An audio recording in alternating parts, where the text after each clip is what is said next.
All right, guys, happy Sunday. We are live again. Thank you again for joining. So, in this Sunday's episode, we're going to do something kind of crazy. We're going to actually take a look back on some of the mods that I did in 2019. So, there were some that made the, kind of made the grade and some that didn't. And also, I made some really goofy intros as well. And we're going to kind of take a look at those as we go on. So, sit back, relax, and let's do it.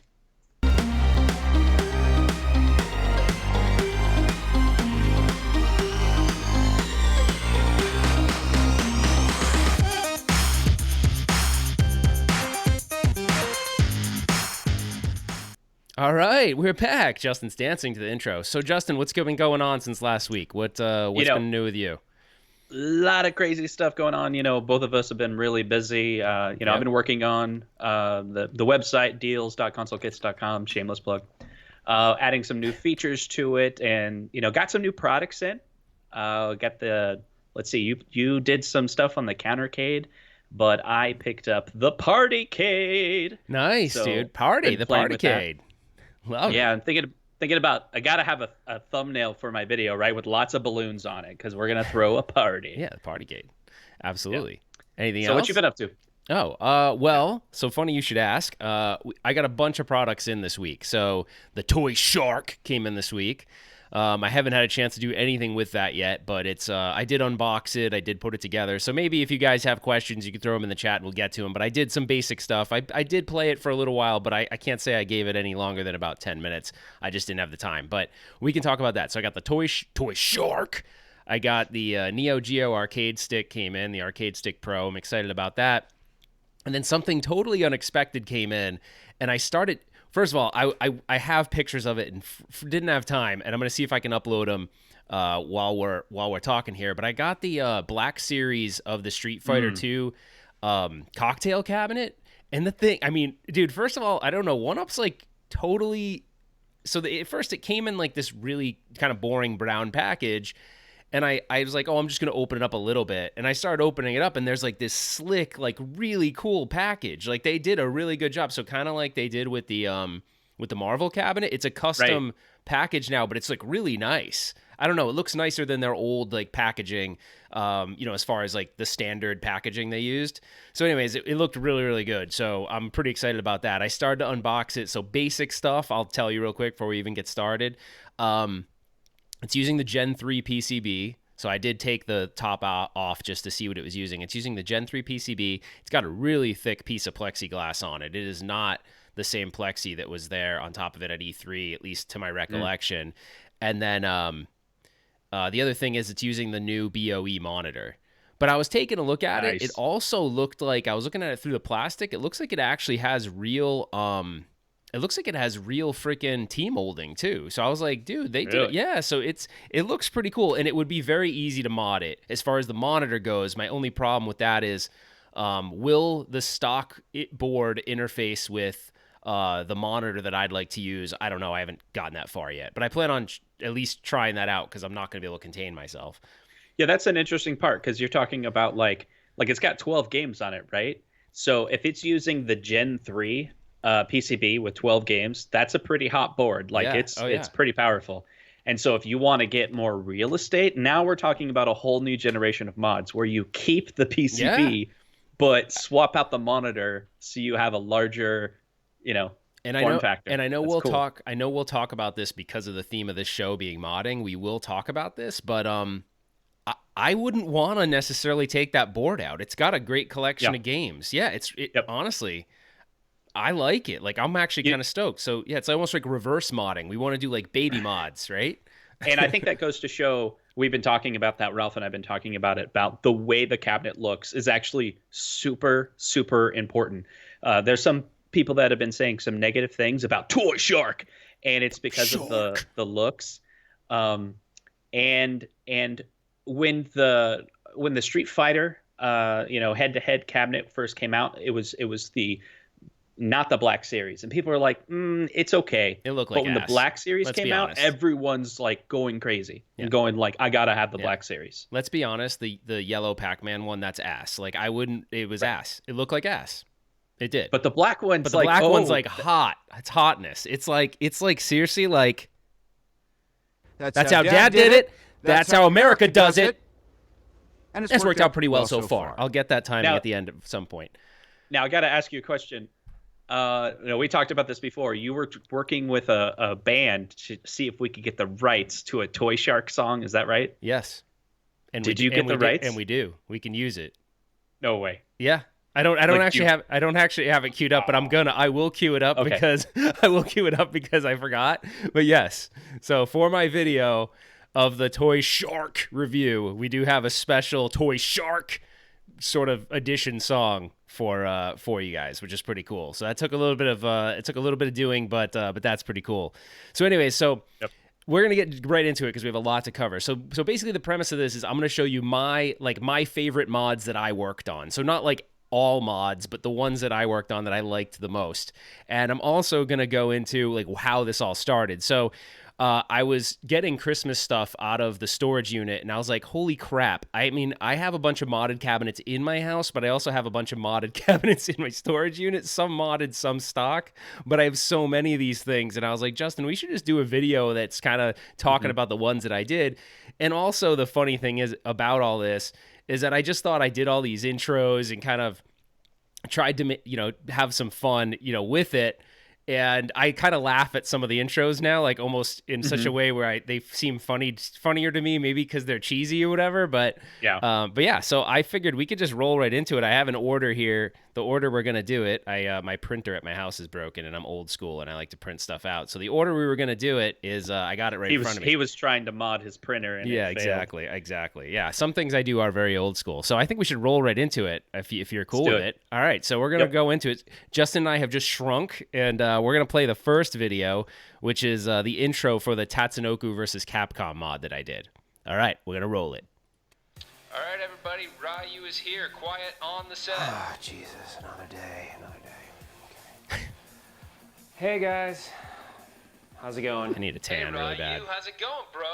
Thanks for coming down, man.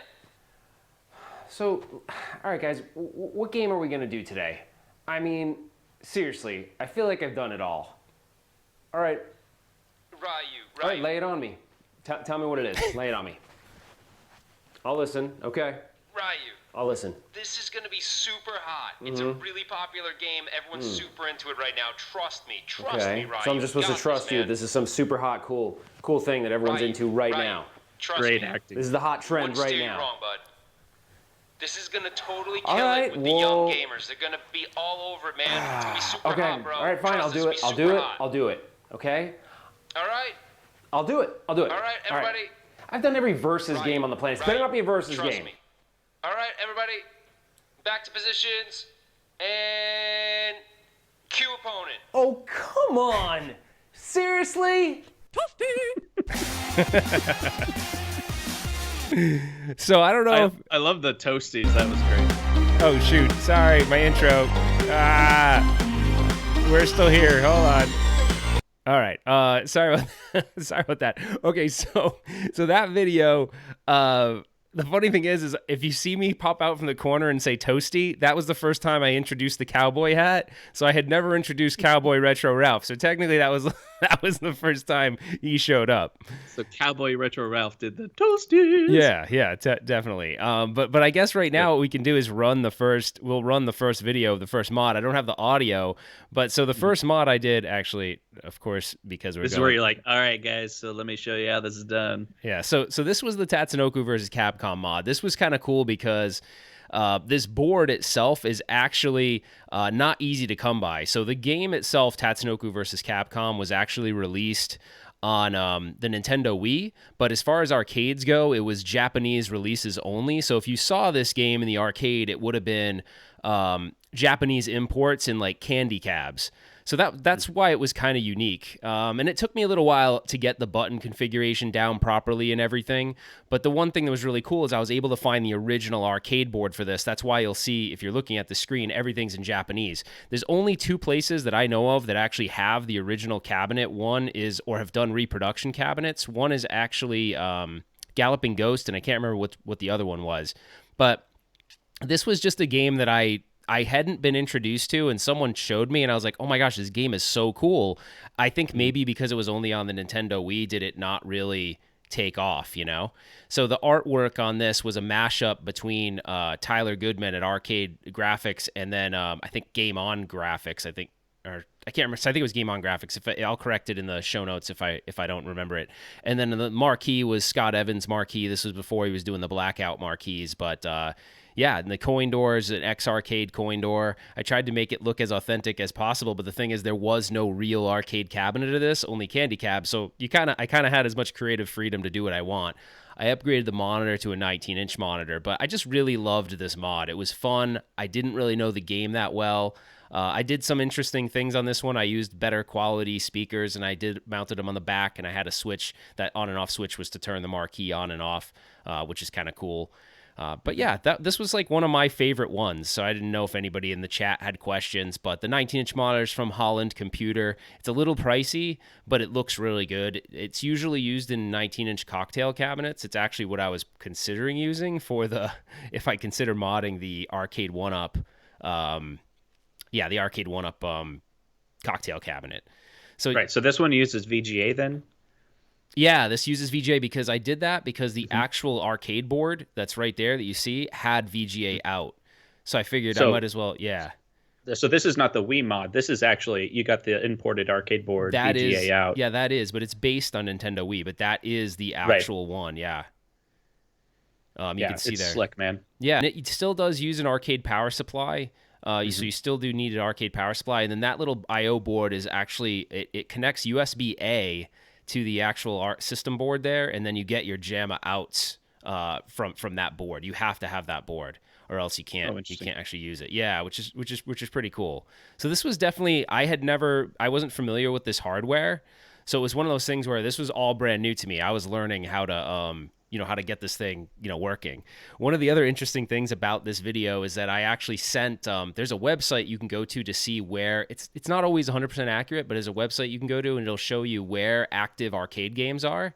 And so I looked and there was a set of active Tatsunoko versus Capcom arcade games in Schaumburg, Illinois, at a GameWorks. So I sent my buddy George there. So if you go back and watch that video, there's a scene where George is going into the Schaumburg GameWorks to go find that game, because I wanted to see if the website was right, and he lives in Illinois, and he did it for me. So if anybody hasn't seen that video, it didn't do as well as I thought, and I think a lot of it had to do with that game not being as popular in the United States.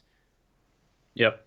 So yeah, that's one of my favorite mods, man. It's spectacular. I love how you're using, so it's like this original hardware, kind of hard to get. Like, I mean, was it hard to find that guy? Kinda. So I wish I could remember the name of the guy. I had like a search out there for Tatsunoko versus Capcom, and I got a hit, and it came back to my email saying there's an alert for Tatsunoko versus Capcom, and it's this guy, and I don't even know where this guy lives, but he's always posting rare PCBs. He's posted ones. He's posted ones of Tatsunoko versus Capcom in the past, but they go so damn fast that I was never able to get one. So my buddy George actually is the one that tipped me off on this. He's like, dude, get on it right now, because I didn't set it up here. I actually have a modded Wii to JAMA that I've never showed on the channel. It's an actual real Nintendo Wii modded with a JAMA interface to run this, because that's how I thought I was going to have to do it. And then I found the board. I was like, holy crap, I got to do it with the original board. Now, I will say this, Justin, sometimes I do these mods, and I don't know if people realize this that watch the channel. Sometimes I do things that I know are financially stupid to achieve something because I just find it fun. Like, oh my gosh, can I do this? So that's kind of where the will to do it definitely outweighs my logic sometimes, if that makes sense, whether or not this is smart to do. So, so yeah. So should we roll to the next one? I think that's great, because a lot of times, at least I've seen in the community, someone will be inspired by some of those extreme mods that you do. Maybe they'll even do it because in a different form. Like they'll take this piece and go to your other video and take that other piece, and now they got this great mod. We've seen some really cool mods come from the community. Definitely. And we're all inspiring each other for sure. Yeah, no, definitely. Should we look and see if there's any questions, or should we roll to we can roll on to the second one? Yeah, let us know if you have any questions because we're about to roll on to the next topic. But I think a lot of people are praising you on that particular mod because it's so awesome. I will say, Justin, so people are throwing out $1,600. It did not cost me $1,600. I would not buy it for $1,600. Trust me. I actually was lucky enough to get someone that was selling it for $450, which is a really good deal for that board. So that is kind of cool. So it looks like, Justin, someone asked what was my first mod. Yeah, what's that? What was that? You So- mean like first mod from like 2000? Yeah. How far back do you want to go? So first mod meaning first arcade 1-up mod or first mod ever? Just Yeah, we'll Ralph's wait a been second. doing this for like 20 years. Yeah, we'll wait a second and see. But yeah, we'll wait for that to come in before I go into the next one, because the next one is actually another one that I had a lot of fun with. First arcade 1-up. So actually, my first arcade 1-up mod technically was and this is one of the things I don't I've never really been a huge fan of Raspberry Pis. I joke around that I just wasn't, and so I was thinking.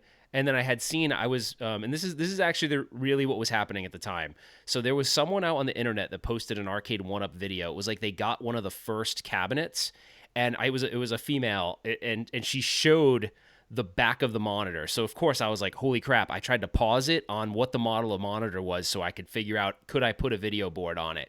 And literally within 24 hours of me trying to figure that out, ETA Prime posts his video.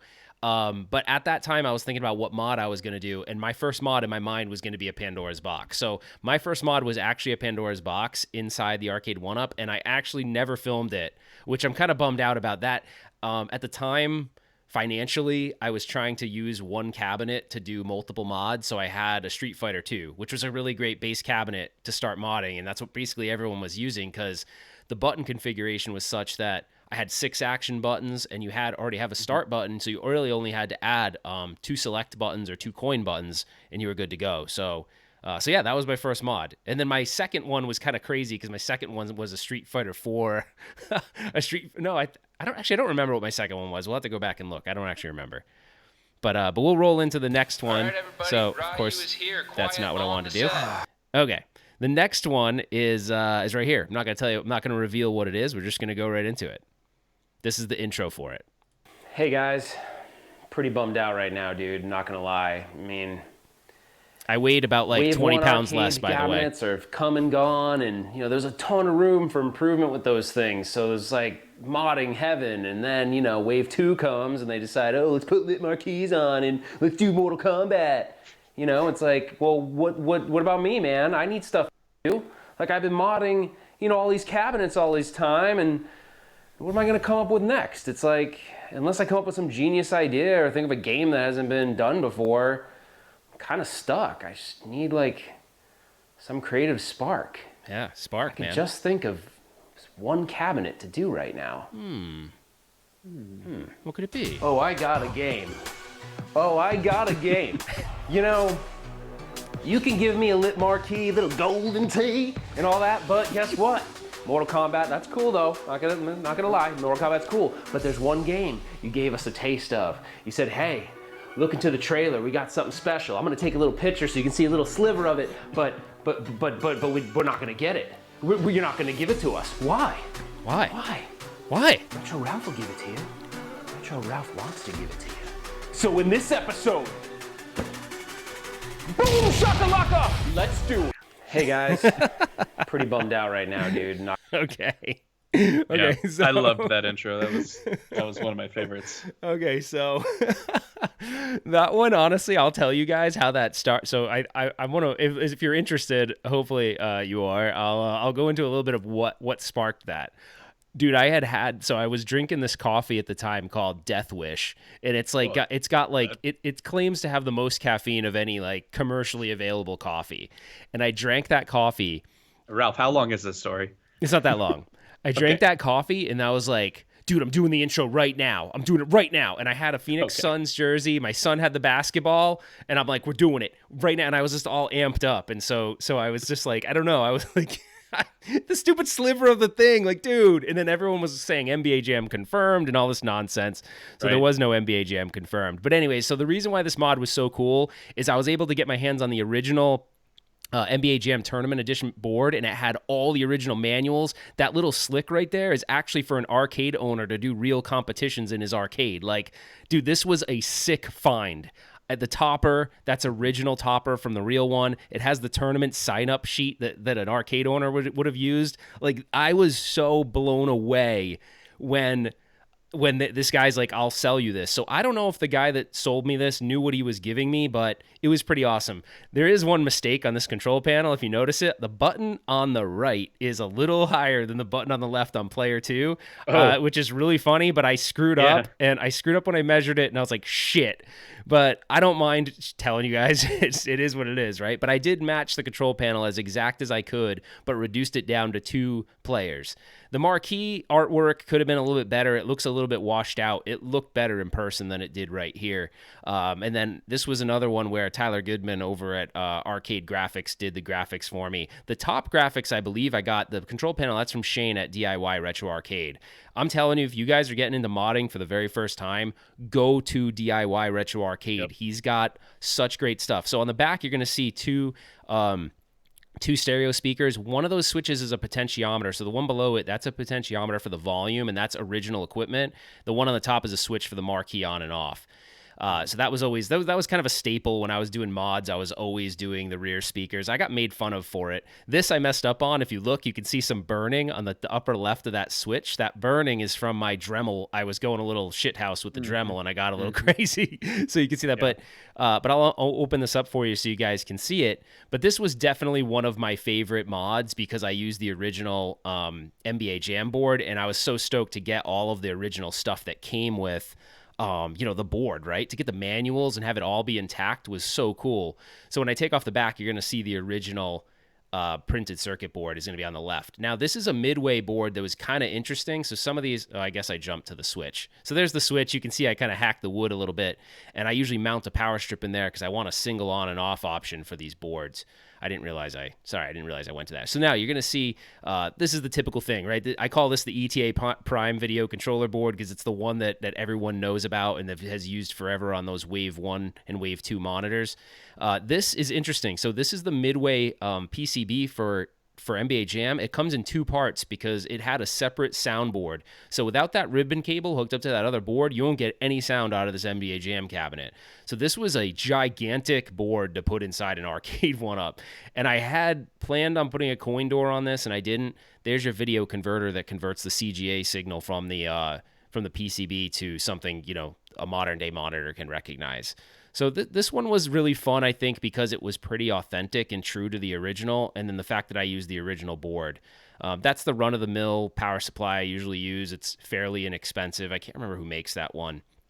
But yeah, this was one of the most fun ones for me. And then if you guys remember, if you've been watching the channel for a while, I actually did NBA Jam again because there was this guy, I don't have the video of this, but you can go to the channel and check it out. This guy, Emilio, who runs a company called Hollywood Marquees, his whole job or his whole business model is going to movie theaters, like old movie theaters, Justin, and he goes out there and he retrofits them with LED lighting. So that they can, continue to use the original marquees. And sometimes he makes new ones, but he's like, hey, man, I saw your NBA Jam mod. I could make a really cool upgrade kit for it. So go on the channel and check that out. It actually rises the cabinet up a little bit more. So he built a custom riser, and he built a custom plate that goes in the front, and he also put a custom marquee on top. Emilio, but yeah, no, it's pretty awesome. I was gonna say the same thing, and awesome. I was like, Emilio. Yeah, it's pretty awesome. Actually, I used to call him. No joke. I'd call him on his phone, and I didn't do the Emilio thing, but I made this song when I called him. No joke. If he was on, he'd tell you this. I'd leave him voice messages where I'd go, Emilio, and I just hang up. Oh, I believe it. I just hang up, and he's like, dude, did you just call me? I'm like, yeah. Now there's a lot of chat in the chat. Okay. About NBA Jam. So we gotta talk about it just for a second, right? Hell, let's do. CES 2020 NBA Jam. It's coming, right? Like it's. I would freaking hope so, right? It has to. I mean, it was confirmed like 10 years ago, so I mean, it's got to be, right? Yeah, so you did the mod twice because you just couldn't wait, right? Yeah, seriously. Well, Justin, I will tell you this though. Like seriously, I was a little salty when everyone was saying it was confirmed, because I'm like, just because you see a sliver of a prototype in there does not mean that it's confirmed, right? Everyone was confirming it like it was going to be out that year, and I was like, no, and I got beat up so bad in message groups because I was like, no, I'm not. Nope. I said, nope, it's not happening, and like people were just getting pissed off. I'm like, guys, it's not going to happen. Guaranteed, it's not going to happen. I think it will happen this year, though. Yeah, next I think year, so. 2020. Maybe it won't be CES because, of course, they plan these out, right? So they're probably going to be like what we know, or at least what John said in that video from yesterday. It was like there's probably like 4 coming out for CES. But they still have E3. That's another time that they sometimes announce new cabinets, right?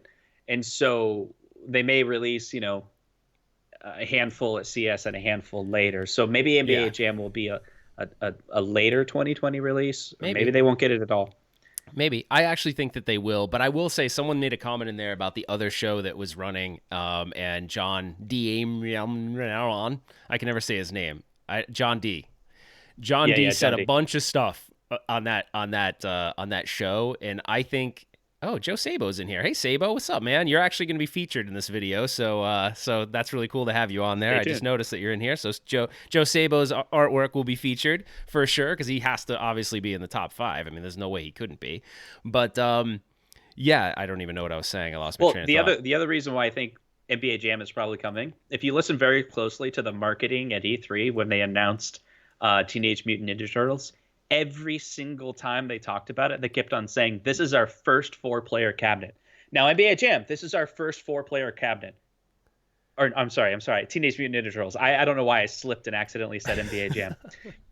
What they said was Teenage Mutant Ninja Turtles is our first 4-player cabinet. And I'm like, why are you saying first? Yeah, is it because you have the second one in mind? Like, because at the board meetings when you're sitting there, which one we should release, you're like, let's do TMNT now. Get that out there, because we can't get NBA Jam wrong. If we make any mistakes on TMNT, we'll fix it for NBA Jam.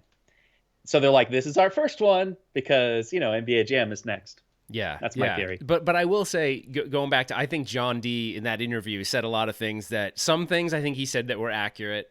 Accurate meaning truthful. And then I think some things he was saying to to tease, right? Like maybe it's not 100% how it's going to go down, but because think about it, he's not going to reveal everything that's going to happen at CES, because then CES would be uneventful. There's no way he would do that. So I think the joke about we didn't mean to go on and talk about another cool man stream, but there's 2 things that I found interesting about that. He did tease we're doing double dribble as a joke. Yeah, right? Exactly. And then when Scott came on the line, he started talking about playing basketball, just out of the blue, and it's like, come on, okay, now. All right, we got you. All right, we're gonna go to the next one. So the next one, I'm not gonna say what it is. We're just gonna roll the intro, and we'll have to see. So this is this video I did 2 times actually. It seems I have this theme of doing mods multiple times, but this mod I did twice. Once it was more of a proof of concept, so we're gonna roll through it right now. Hey guys, welcome back.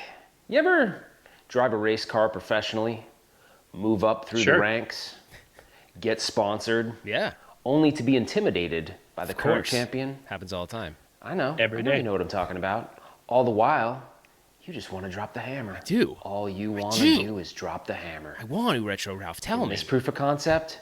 Oh, we're going to drop the hammer. I'm going to drop the hammer all over your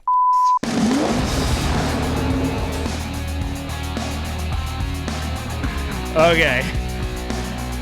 All right. Yeah, drop the hammer. Oh yeah. Get those mullets ready, because we're dropping the mofo hammer. Okay, I don't know why, but that intro, when I had that, I was inspired by like some dude. Uh-oh, I lost Justin. Uh-oh, we lost Justin. Hold on, let's get him back. Oh, look at Justin's face. He's like, I'm dropping the hammer. No, you're not. No, you're not. All right, let's get Justin back. I don't know what happened there. Bear with me a moment, peeps. We lost Justin. Justin, are you there? Oh, man, we're having some technical difficulties, but we will get him back. I promise. All right, well, I'm going to wait for Justin to dial back in because something happened there. Hopefully you guys can hear me okay. I'm going to leave Justin frozen, And he's dropping something else. Yeah. So I'm going to leave Justin frozen, and we'll wait for him to come back in. But I'm going to right now roll that cabinet. So this was the he's messaging me really quick. Let's see what he says. Computer crashed. Okay, well then we'll just run this then. So this is actually one of my favorite mods, and this was actually a combination of a bunch of people's help. So the artwork on this one, again, is another Tyler Goodman one, but this was one where we took a G29 steering wheel setup and we made a custom riser for it to try to get, a full racing cab done. It's not perfect, but it was definitely one of those things where it was conceptually something I have always wanted to do. And I think it came out really well. This is actually still using that Holland Computer 19H monitor. I know Twisted Metal was an interesting choice because Twisted Metal is not an arcade game. I just think the graphics and artwork for Twisted Metal is kind of cool. And so this has got running a custom PC by Arcade One. So it's arcade-1.com. The steering wheel is using this G29 steering wheel. And everything's been integrated into the actual riser itself. Believe it or not, the functionality of this runs really, really well. I did not put the stick shift in it, though. So it does have a stick shift option. So if you go to the website 99 Lives, or 99 Lives Arcade, as I think it is, so if you Google 99 Lives Arcade, you'll find it. But he sells a version of it with the stick shift. So if you wanted to actually use this and mount the stick shift, that would be cool. I kind of laugh when I watch this because it took me a little while to figure out how to synchronize that camera down by my foot to the to the screen. So guys, I mean, here's Justin calling back in. Hold on, let's get him on. Let's see. All right, Justin, we got you. I think I'm back. All right, I think you're back too. You guys, let me know if you can hear Justin because I can hear him. I don't know if you guys can. So let's see. I'm gonna. All right, hopefully you guys can hear Justin. But so there is a. Let me yep, okay, you can hear him. Cool. So there was an option to add the gear shifter. I just didn't do that. But so if you noticed on the pedals, there is a clutch pedal there. So pretty cool. But I'm like, oh, hey, Smoke Monster. Nice, dude. I don't know you personally, but you definitely inspired me to get the Mister things going. That's like a new thing for me. So I'm having a lot of fun with that. Chris Guyzot's in the house. Hey, Chris, how's it going, buddy? My family. Sorry, I didn't really get a chance to really say hello to everyone because we started right off. We have a ton of content today, so that's why. But yeah, so this was really fun. I like that steering wheel because a lot of the games that you can emulate with different emulators for the racing cabs can actually utilize the force feedback function. Unfortunately, Cruis'n USA is not one of them, and you can see I'm sucking ass at it right here.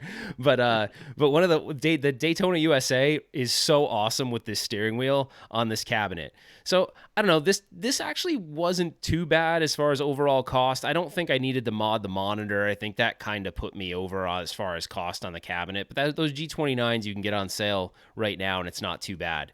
So yeah, this is just one that I really liked, and who knows, maybe we'll see Arcade 1-Up do this. I don't know, Justin, did they talk at all about racing cabs or at all during? Have you heard them say anything about racing cabs? I haven't.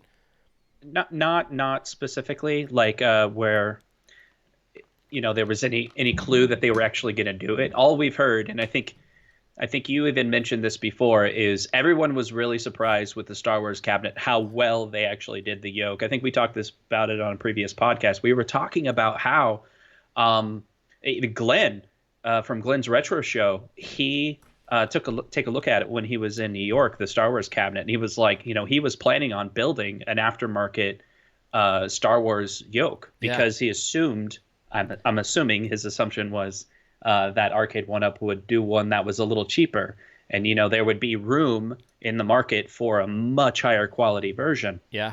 Do you want to know something? They actually did an amazing job. Do you want to know something that I haven't told you? You'll be finding out for the first time.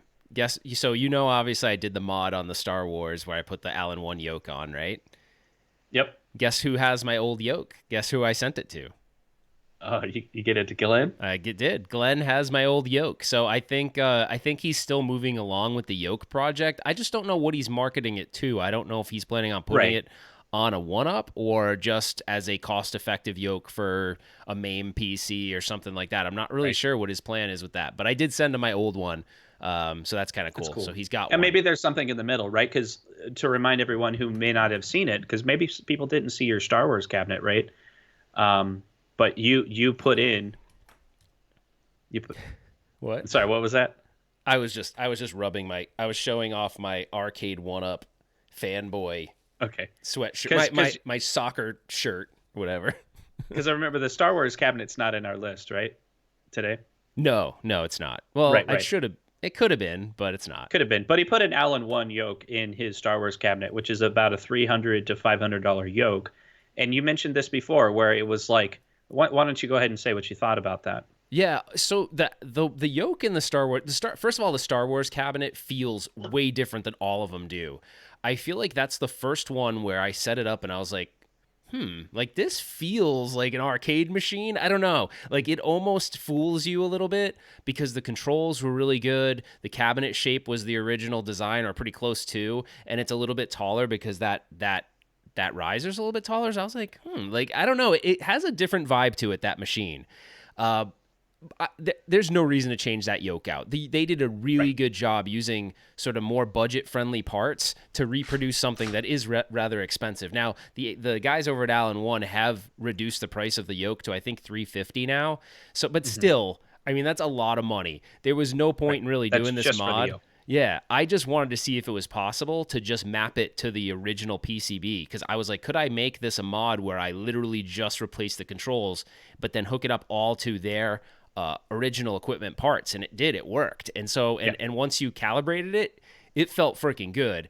It is still one of my favorite cabs they made because just the emulation of the game is kick-ass.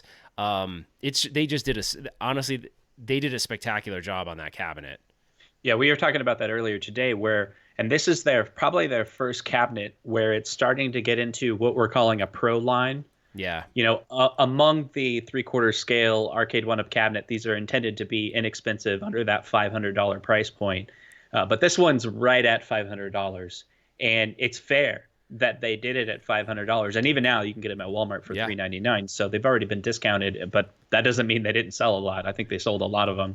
So I don't know who's controlling the who's moderating the who's moderating the chat right now, but there's a stuck comment that says I modded my butthole.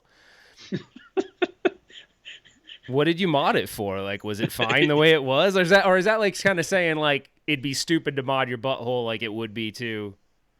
I don't know. No, I'd like to know more about that. All right. Sorry. I'm a little adolescent, Justin. When someone says something like that, I get. All right. Okay. I'm back on track. No. I'm not into. The reason why I want to talk about this, I want to get back to. We were talking about a race car, right? Yeah. That's what we were talking about. And so the likelihood of them doing that, it's possible because they're starting to talk about building cabinets that are near that $500, which is probably the price point you would need to be able to justify the extra expense of putting in, like a steering wheel. What game they will use, that's an interesting thing. What game would they come out with? And maybe that's going to be an announcement for CES, in fact. I'm going to say something that's going to be a little unpopular right now. It's a generational thing for me. Yes, I played this in the arcade, but I wouldn't buy a cabinet based on it. If it's like a pole position cab, that's got to be like someone that's a little bit older than me because I'm 40 years old and I could give a rat's ass about a pole position cab. I'll be honest. I know that's not popular, but I would not care. I wouldn't want to buy a racing cab for pole position. I just wouldn't. Sure. I like the game. Don't get me wrong, but I wouldn't want a dedicated cab of it personally. I know that may be a little unpopular. They would have to pair it, because they've never came out with a cabinet yet that only has one game. Yeah, that's true. Very true. So that's the thing. Like other people have said, like, hey, they're totally going to do a 4-player Simpsons. My question is, what's the second game? Yeah. Oh shit. Yeah. But Steven's 52 and he's making the defense for a pole position. But I think that's it. I think like me being 40, I missed the gap where that was a nostalgic game for me. So I think that's everything, right? I think there's certain cabs that, like Street Fighter was mine. Like that's my cab. I feel like, oh my gosh, I love Street Fighter to death. That resonated with me where there are others that doesn't resonate with, right? So it's just kind of like, like Zerfox said, Outrun. I think that would be perfect. It'd be Outrun 100%. Yeah. Because that would run on their hardware, no problem. Yeah. I'm guessing. Because when did that come out? I don't remember. It's a Sega game, right? Outrun, that's Sega. 89 maybe, 90, 89. Maybe less, maybe 87. their quad core machine would run it just fine. Yeah, right? yeah, For but sure. then you subtract, go down 5 years from my age, right? Go to like the mid 30s. That person's gonna want Daytona USA. That's their racing game, or something like that. So it just depends on when you were spending time in the arcades as to what. Oh yeah, by the way, someone mentioned Sunset Riders. It would be really cool to have a Sunset Riders Simpsons cab. Sunset Riders is a badass side-scrolling beat 'em up. I mean, it's a really Yeah, cool game. but keep in mind, it's also what is Sunset Riders? Who's the publisher for that? Is it the same as Konami. Simpsons? Yeah, Konami. So Okay, so you it could could do be that. done, right? Yeah, so you could do Yeah. that. You got to keep that in mind because they're building these cabs for publishers, right? So Yeah. they're only going to do. I don't think they've ever done or will. It's possible they won't ever do a mixed publisher cab. Yeah, that might be tough. All right, so I think we're That's ready. fine. Now, hold on. Oh, okay, hold on. Console I Kids just is wanna telling me say to one hold the thing, 'cause phone. we're on the Whoa, topic, whoa, and we whoa, keep on whoa! talking. Stop the clock. We- All right. We keep on talking about CES. Yeah. But I want to let everyone know, Ralph and I are going to CES together. We're planning on putting a lot of content out related to arcade one-ups and other things.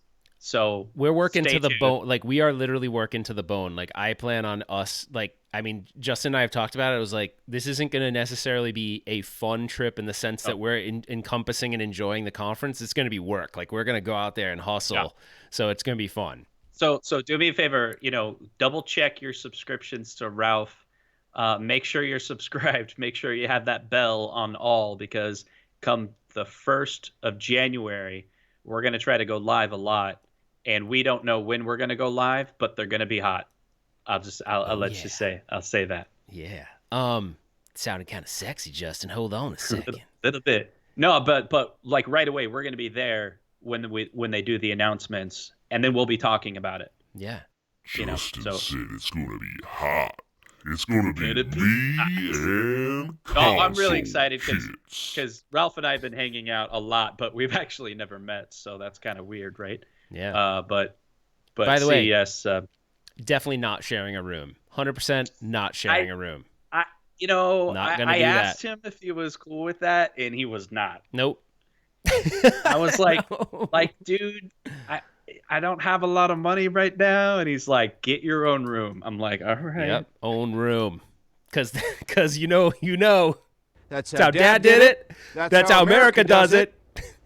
And it's It's worked out pretty well so far. There, I needed a reason to use that. Okay, we're gonna go on to the next one. We're going on to the next one, Yep, right? let's do it. I'm gonna try to keep. I'm gonna really try to keep this to the hour if we can, just because it's been a long day. But all right, the last and final one. We're gonna run the intro for right now.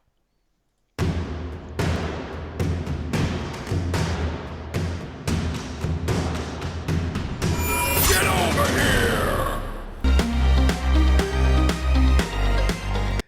All right, that was the last and final one. That was for the Mortal Kombat 11 cabinet. So this one was one of those ones where I was basically kind of begging Joe Sabo to do this quickly because he's got a backlog like you wouldn't believe. I actually don't know how he does it, but if you guys don't know Joe really well, you can go to Sabo's Arcades. Just Google Sabo's Arcades. His website will come up. But he didn't start doing this one-up stuff. This was like something that he just decided to do. But he was actually doing more restoration arcade work, right? So he does lots and lots of that, where he's taking full-size cabinets and restoring them to their original form. A lot of times even better than their original form. So this is just that's sort of where he started. So he prides himself on really, really good artwork. I mean, no pixelation, as high quality as possible, stuff that's just out of control. Really, really freaking amazing. So when I asked him about this, he's like, yeah, dude, done. Like, we're going to do this. And he even surprised me with a couple of things when he actually gave me the finished product. So I'm going to run the footage in the background. But yeah, I mean, he kicked some serious ass on this thing. So he did this like back printed, reverse printed control panel, which you can see there. I'll go back to it in a minute. The marquee artwork and graphics are awesome. The overlay is a custom plexi overlay that fits a 19-inch widescreen monitor, because obviously you're playing Mortal Kombat. It has an 8-button configuration, so you don't miss out on any of the moves. But this is that acrylic top that I'm talking about. It's reverse printed, this acrylic top. This thing is just freaking awesome. I mean, it makes all the difference in the world. And I had seen a lot of products from third party. There's a bunch of third party modding companies or companies that provide stuff for modding, but nothing was of the quality of what Joe sent. I mean, it was just off the charts. It's so good. But anyways, I'll stop tooting Joe's horn because his work does speak for itself. But yeah, man, what, you get to go to CS with him or something? yeah, Come on. I'm bunking. Actually, I'm telling Justin for the first time, I'm bunking with Joe Sabo at. So it's me and Sabo in room 104 of the Venetian. So that's why we couldn't. Yeah. share a room. So I'm Got sorry. it. That's why. I'm sorry. There is one thing that there is one thing you will find here is if you look really closely, you'll see those two buttons that are still on the top. Those micro switches. Those are the home buttons for an Xbox One because this is actually running an Xbox One inside. And I used X Arcade equipment. The reason why I used X Arcade stuff is because it's plug and play with Xbox One. So all of your buttons work. The other thing that I wanted was, all right, if I was going to put an Xbox in here, wouldn't it be cool if you could turn your controls or your joystick into an analog stick? Because there's certain games that require analog sticks. And you're not going to put a separate joystick for analog. So the cool thing about the X Arcade is you can hit a hotkey combination and actually switch it into an analog stick. This isn't on the riser right now because I built it and I wanted to film it really quick. This is my most viewed video to date. And I tried to get this out as soon as I could. I wanted to hit it right when Mortal Kombat 11 came out because no one was really building cabinets because there is no Mortal Kombat 11 arcade release. So it was one of those things where I went, wow, what a cool opportunity. And, YouTube can be funny where you want to be first to everything, and it can be really stressful. Being first doesn't always necessarily mean anything, but I just knew the trend was hot, and I really wanted to jump on it as fast as I could. So that's why those buttons weren't ever drilled out. They're actually still not drilled out to this day. And I don't know. I was going to put them on the side like pinball buttons almost, but I may just drill through the acrylic and put them right next to it, which wouldn't be bad. If you use an acrylic drill bit, I can probably get in there without damaging that control panel or anything like that. So the custom bezel is also Joe Sabo, and there was a 19-inch monitor that fits it perfectly. So it's pretty cool. Look at the rest of the artwork here. He put that's actually custom for him. I think he offers that on his website now. So this kit is available on his website. It's not going to be a cost-effective kit, guys. I mean, you got to think about it. If you're someone this was one of those ones where I went, this cabinet I want to have around for a while, so I'm willing to invest some money into it, right? And that he did. Yeah, and I did. I invested some money into it. That monitor mount, actually, see how I rushed through it? It's actually not even finished. I only put 2 of the screws in. I think I only put 2 of the side brackets in because I was trying to rush this video out so quickly. That was actually something that Tulsa Arcades puts out. I think that's his hottest selling product to date is that monitor mount. It makes it easier to mount a different monitor in there that's got a VESA connection. That's your little switch to turn your, normally I would mount that switch like you've seen in some of these other videos. So yeah, this and it's total rat's nest, right? I was trying to get this out really quick. So if you go back to this video, I have all the parts, but I will say this about this. This mod, you could do a bunch of different ways. Like, let's say you didn't want to use the X Arcade option. There's a company called the Titan. It's called the Titan 2, I think. The Titan 2 is this really cool device that you can program for almost any console and then have your arcade buttons connected to it. So if you wanted to have something that was universally interchangeable with, let's say, a PlayStation 4, an Xbox One, a Nintendo Switch, you could use the Titan 2. The reason why I didn't use the Titan 2 is because I felt that if someone came to my channel and really wanted to do this mod themselves, it would be a lot more work, and I didn't have the time to do the programming on the Titan 2. I may get to it eventually, but that's the diagram of how it all goes together. But it works great. It works as long as you wire it all up. It works flawlessly out of the box. You don't have to actually do anything.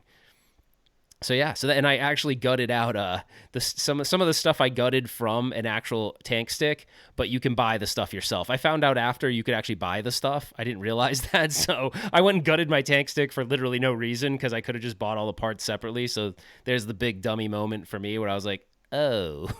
So when I was doing the back end research, I had tried a couple different things too. I was gonna gut out a Mayflash arcade stick and use their encoder boards, but I ended up going the route that I did with X Arcade, and it worked the best. So yeah, so that's that one. That one was just super fun. Most watched video I have on my channel, and yeah, it was literally I had the most fun doing that, and I had the most questions on that particular mod. By the way, someone keeps asking a question, I think, and I know we're not really monitoring the chat as closely, but someone said I give up, LOL, but I don't know what they're giving up on. So Yeah, let us know. We're hitting the phase Yeah. where if you guys got any questions, we'll be here to answer them. Someone asked about the Brooks PCB. So the Brooks will work too. I actually haven't done a lot with that, but I do have a couple of them. I'm going to do a video actually coming up really soon about my closet, because in my closet, I literally have probably a month's worth or more of videos. Like literally, if I did a video for every day of the month, I probably have a month's worth of like equipment, gear I can talk about, all sorts of things. So we'll kind of go through that in a little while. But yeah. So that was my favorite mod of that I did, at least. So obviously there's a lot of really cool mods out there, but that was the one that I enjoyed the most. Yeah. So here's one question. It's why do you hate Raspberry Pis? Ralph? I didn't say hate. Did I say hate? I'd never used the word hate, I don't think. But Okay. So I don't hate them. I just feel like I don't know. There's some work that goes into it. I think one of the things that I stay away from is that I feel like I try to mod things in a way that you could build it and turn it over to someone and they could use it. Like the ease of use is really good, right? So that someone doesn't stay in front of it and go, how do I use this? And I feel like Pis, they require, even though you can grab an image off Arcade Punks, load it on there, configure your buttons, I feel like if I put someone from, and I've done this before, I've put my kids in front of it, in like 10 minutes, they're like, Dad, I did something. And I go back and it's on the RetroPie, like CLI. So it's sitting there with like the cursor blinking. He's like, what did I do? You know, and I know there actually are ways that you can put your you can put a Pi into what's called kiosk mode, where I think it'll prevent you from doing that. But a lot of people don't know that kiosk mode exists. So I don't know. I don't dislike them. I just feel like for me, I've felt like I wanted to explore options for people that were not Pis, right? Because I felt like everyone was doing Pis. So it was like, well, maybe I can explore Pandora's boxes and Game Elves and like things like that, right? The actual arcade PCBs for those people that really want that, you know, that authentic experience. I may get into trying to take the Mister project and doing JAMA with Mister, you know? It's cool. Just trying to do things a little different, right? But I don't hate them, that's for sure. I mean, I just put one in a countercade, so I don't hate them. You're gonna put a Mister in a countercade? No. I said I just put a Pi in He's messing with me. This is one of those things. Yeah, okay, whatever, Justin. Smoke Monster gives you his blessings for putting a Mister in an arcade one-up cabinet. I don't know that I want to put it in a one-up cat. So like Justin and I were having this conversation about I don't know that I want to put it in a one-up cabinet. You're gonna see a little bit of different stuff coming out of the channel for 2020 though, because I don't know. No, hold on. Let me give you a good mod that might actually work for Mister. Okay. And Smoke Monster, maybe you can help us with this. So think of the games that are in the 60-in-1. Imagine instead of buying a Pi and instead of buying a 60-in-1, you take all the compatible games from the 60-in-1 and put it on the Mister. Oh, that'd be cool. And it's a vertical cab, right? So the games that are compatible, I don't know what the compatibility is for the 60-in-1 games, but if majority are compatible, those games will run so much better, you know, than the 60-in-1. And that's kind of the downside of the 60-in-1. Yeah, the emulation's a little poor on the 60-in-1, actually. Yeah, emulation's poor. The actual front end menu, the images don't have high enough resolution for me. So there's kind of this point where I'm like, I'm fine with text-based game picking if the alternative is, you know, poor emulation, you know. So like I think a really good front end like the Super Nintendo Classic is if that was possible on a really high, well emulated system like a Raspberry Pi at a really good front end kiosk mode, then that's pretty good.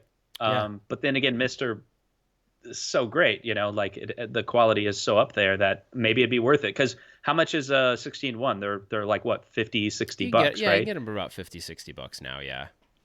Right. So it's about double, and now you're going to get a lot more quality out of it. Yeah. I mean, here's the thing. I get this a lot, right? I'll show someone something and they'll go, but I want the pretty menu. I want it to look like Hyperspin. So there's going to be those people that look at Mister and they're like, oh, because it's got just text, right? As far as I know, I'm brand new to it. It doesn't look like you can't put like some flashy front end on it, but I don't think that's what it's about. Like for me, the Mister project is really about how can I recreate the experience as close to identical as possible with where there is no emulation. I'm literally like recreating the experience for you as close as I can to the original logic of the PCB. So that's actually, that's what I love about that project. So I think those enthusiasts that get into like, all right, I want the aspect ratio to be maintained. I want it to be as close to pixel perfect as it can. I want zero lag or as close to zero lag. Those are the people that are going to so appreciate the Mister project. And then when you look at it, your cost of entry isn't even that bad. Like your cost of entry is pretty damn good. And you can still run, shoot, I thought I had the paper here. I still do, so check this out. If Smoke Monster's still here, he'll recognize this. Hold on. I'm going to go to my table space camera. This is a screenshot from his video, because I was like, oh, that's really cool that he actually put all the cores that run with it out of the box. So out of the box, these are actually the systems that will run on the base Mister platform, which is actually this right here. Although this one does have the SD RAM upgrade that we did in a video last week, or this week, actually. That was this week. So yeah. That's right. So... yeah, some people are asking what the Mister is. You got the DE10 Nano right there. You can show them. Yeah, so this is the base of what you're doing to run Mister. You get one of these. So if you go to my video, I have a link to this exact product off of Amazon. So this is what you need to start. And then usually with this, I have all the parts there. You're going to want to get a little USB hub so you can hook up either a Bluetooth controller or shoot, I don't have my other one. I have a wired SNES 8-bit DOE that actually has a couple more buttons. I was thinking that one might be a better option, but I love Genesis games, so that's why I went with this. I just love that. Oh my gosh, why did I get... someone said they unsubscribed. Okay. I'm sorry. I'll have to get to that. I'm not really actively monitoring the chat. So yeah, so here's the controller right here. But yeah, there's your DE10 Nano. So you can go check out that video if you want. And then obviously Smoke Monster, who has way more experience with this than me, you can go to his YouTube channel and he's got like tons of stuff. I'm literally learning it with you guys, so which is kind of fun. Yeah, I kind of had this idea. You know, there's a lot of like an EverDrive. They kind of have those text game selection screens, and then you got Mister Project, which is text based. I had this idea of building a web app like that would run on your phone. And so I was going to work with Smoke Monster on it because he's got a lot of really cool applications related to parsing game packs and stuff. Yeah. So the app would know what's loaded on Mister, or the app would know what's loaded on, say, your EverDrive. And then so you could have the game selection on your phone, right? So you browse through with the front end on the web, right? And when you hit a button, it actually does all the controller. So I'd build a little mod that would go into the USB port of your controller. Yeah.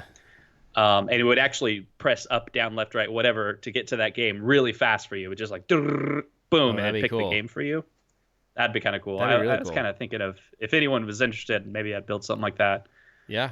There was one thing that I wanted to, there's one thing I did want to mention. So there's unfortunately, I didn't have time to set up my separate PC, and I'm not going to try to jump to it right now because I'm sure something will happen with it if I try to. But there was one thing I have a Facebook group that I actually have with one of my buddies, Daniel. It's called Home Arcade Modders and Enthusiasts. So if you're interested, go to Facebook and you can join that. And that's I had my own for a while, but it was like I never really advertised it, and this one kind of took off.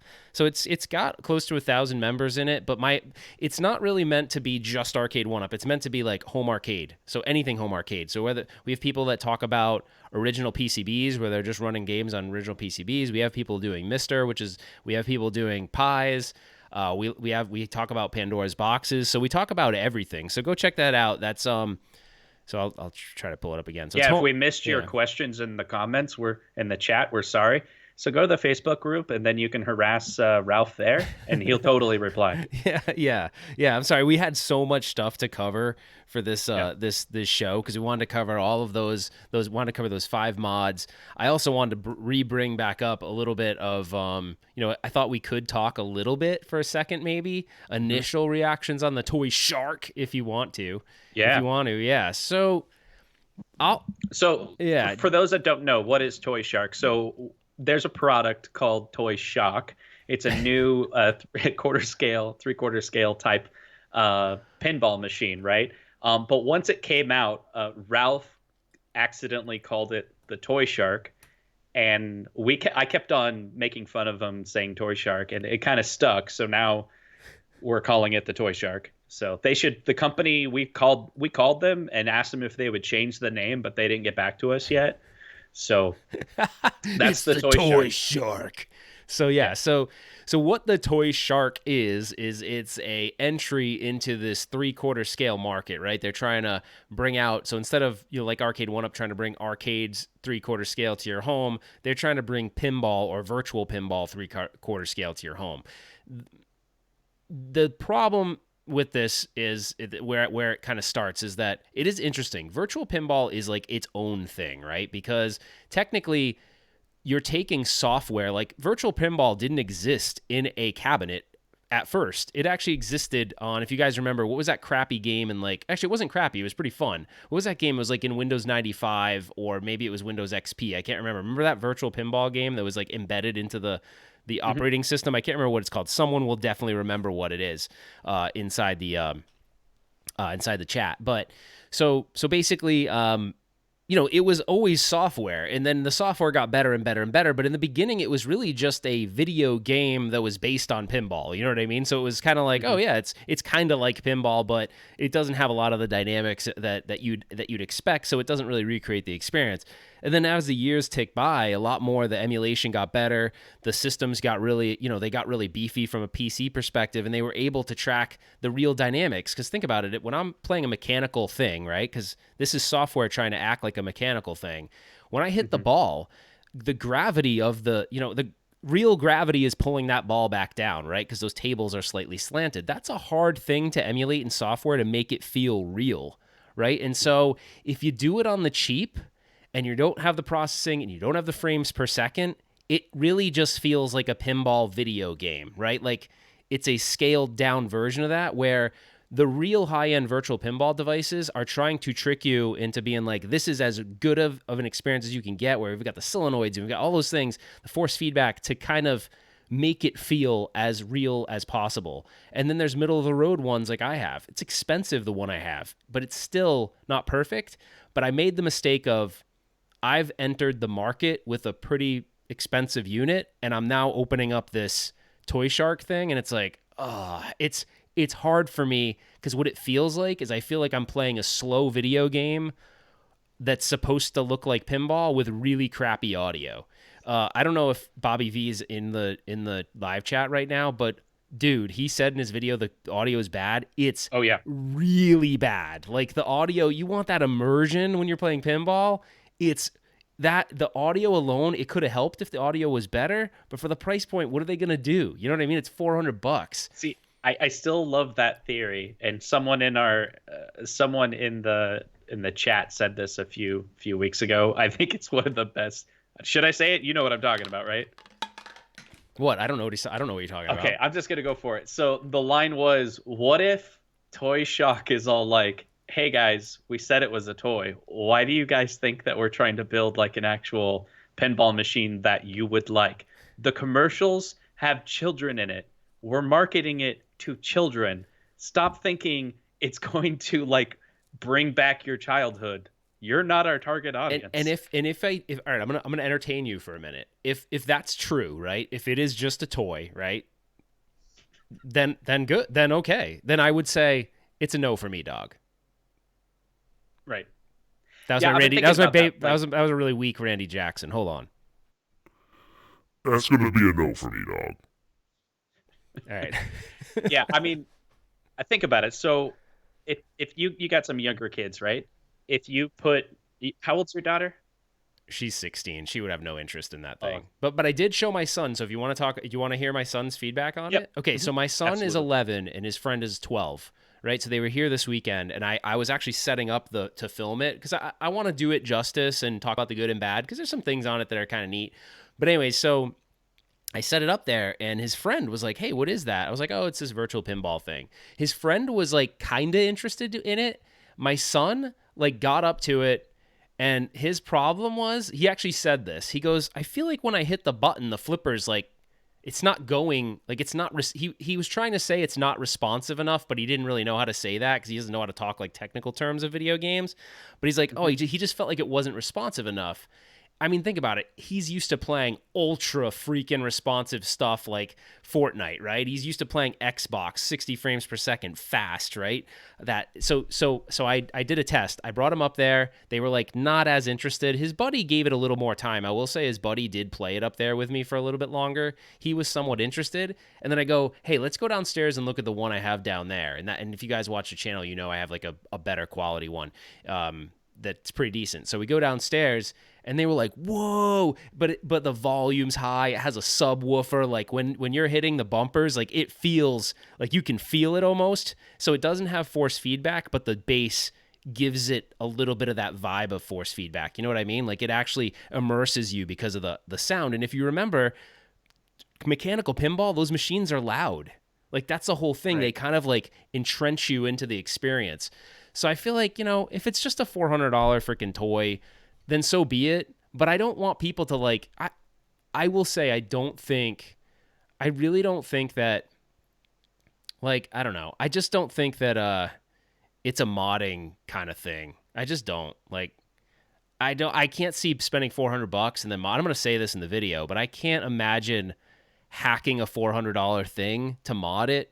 Because I'm going to need a PC. I'm going to need, like, I would rather just divert those funds to something else because you're trying to make a toy into something that I don't think it can be. And then I think in the end, you'll put so much money into it that you're probably better off just buying either your own 3/4 scale kit, from like Game Room Solutions or something, which by the way, I think he's actually retooling that kit a bit. So hold off if you're going to do that.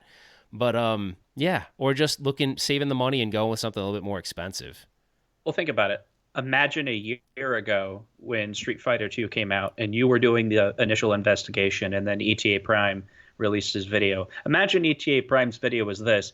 Hey guys, pick up the Street Fighter 2 cabinet. It's got 6 buttons in it and then spend $300 more and then you can play, more games on it. People are like, okay, so I spent $300 plus another $300. The reason why the modding community kicked off is because the idea of that $35 Raspberry Pi, where you can take their Gen 1 model and put a Raspberry Pi in it, you're not in it $700. Like maybe your Mortal Kombat 11 is $700, right? Yeah. That's a little different. You put an Xbox in it, but not. That's the thing. Yeah. If we can just kind of understand the perspective, you can't run a really good virtual pinball game on a Raspberry Pi. Yeah. No, right? It needs more horsepower. Yeah. And so it's going to cost more. And what do you think? Even like the Dell cheap $150 PC, would that be able to run it? I mean, you could probably run some of the lower end tables with like a decent graphics card and one of those older things. But if you want to really get into like the high, so there's also I wanted to make mention of one comment in there.